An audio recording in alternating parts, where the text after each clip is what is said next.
আমি না কি করব? ওনাটার এই অবস্থা, তুমি তো বিভিন্ন জায়গায় টাকা পয়সা লেগে দৌড়াদৌড়ি করতেছো। আমি তো যদি তারা কোনো সাহায্য করে এই জন্য আসছিলাম, কিন্তু তোমার মা আমার লোকে যে ব্যবহার করলো। বিনা, তুই কি বললি? এই বাড়িতে কেন আসছে? তুই তুই তোর বউকে শিখিয়ে দিয়েছিস যে আমার বাচ্চা টাকা পয়সা যা কিছু লাগবে সব আমাকে দিবে। তুই তোর বউকে পাঠাস নাই, তুই এখন আমার সামনে এসে নাটক শুরু করেছিস না? কাছে হবে না, তাদের জন্য তো কিছু রাখতে হবে, কিছু জমাতে হবে। আমাদের কাছে টাকা আছে, টাকা থাকলেই কি ওদের দিতে হবে? আমরা পারবো না। আমরা তখন তো আমাদেরও করে কিছু থাকবে না, আমাদেরও ভবিষ্যতে অন্য কারো কাছে যে হাত পাততে হবে। আর আমরা এটা পারবো না, কখনোই পারবো না মা। আর একটা কথা, কি বলছো? না, আমি কাকে টাকা দেবো? একে দেবো আমি টাকা? হে কি আমার ভাই হয় নাকি? এ হচ্ছে আমার সৎ ভাই, আর সৎ ভাই কখনো আপন হয় না। আর শোনো মা, তাহলে আমার জন্য অনেক কিছুই করতা। কি করছো জীবনে? আমার কিছুই তো করনি। আজকে যে ভালো একটা জব করছি, তাও আমার অভিজ্ঞতার জন্য একটা টাকাও তুমি পাবে না মা, একটা টাকাও তুমি দিবে না। ঠিক কথা বলছিস। একটা একটা সন্তান হয়েছে আমি করে, আল্লাহ সন্তানটারে এমন এক সন্তানের চিকিৎসার জন্য এদিক ওইদিক আমি দৌড়াইতেছি, কোনো জায়গা থেকে একটা টাকার আমি ব্যবস্থা করতে পারতেছি না। দেখিস এর লেগে আমি এই জায়গায় আইছি। আমার বউরে আমি এই জায়গায় পাঠাই, আমার বউরে আমি এই জায়গায় পাঠাই নাই। আমার তার এক মুহূর্ত না, আমার সন্তানের চিকিৎসার ব্যবস্থা আমি। দাঁড়া বাপ। হ্যাঁ, ছোট্টবেলায় মার্ডারে হারাইছি, হারানোর পরে আমার কিন্তু আচ্ছা কথায় আছে না, সৎ কোনোদিন আপন হয় না। আমি আমার মায়ের জীবনে সৎ মনে করি নাই।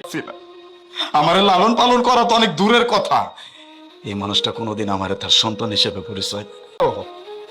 এই বংশের প্রদীপ আমার আমার সন্তানটা অনেক অসুস্থ, কোনো টাকার ব্যবস্থা করতে পারতাছি না। হয়তো মা সহ্য করতে পারে নাই, দাদা দাদি যদি নাতির এই মুখখানা দেখে তাইলে হয়তো তাকে মনটা গলবো, তারা হয়তো আমার সন্তানের লেগে চিকিৎসার জন্য টাকা পয়সা। এটা তো একটা অমানুষের কারখানা, এই অমানুষের কারখানায় তুমি এইসব মনুষ্যত্ব চাইতেছো, এটা তো তুমি পাইবা না।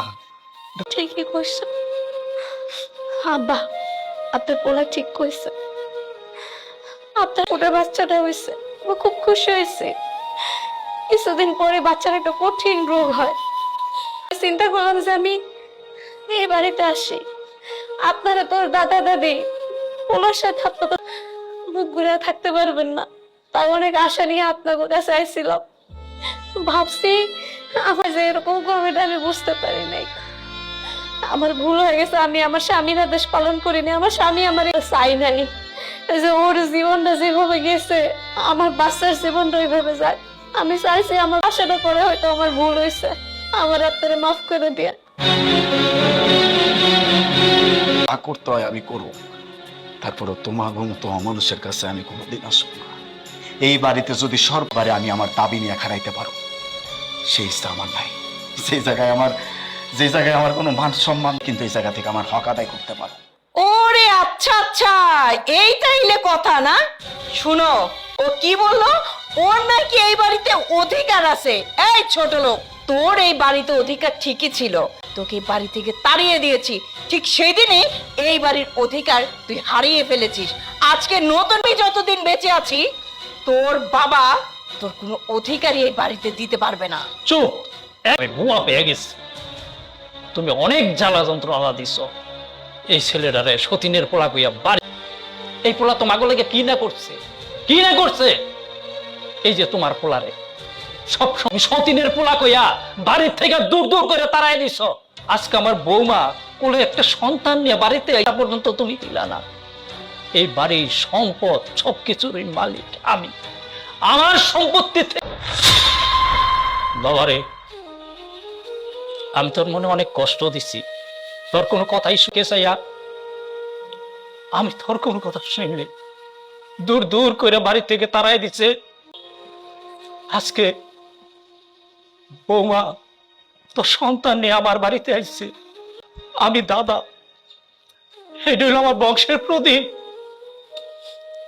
আমার কোনো কষ্ট থাকবো না।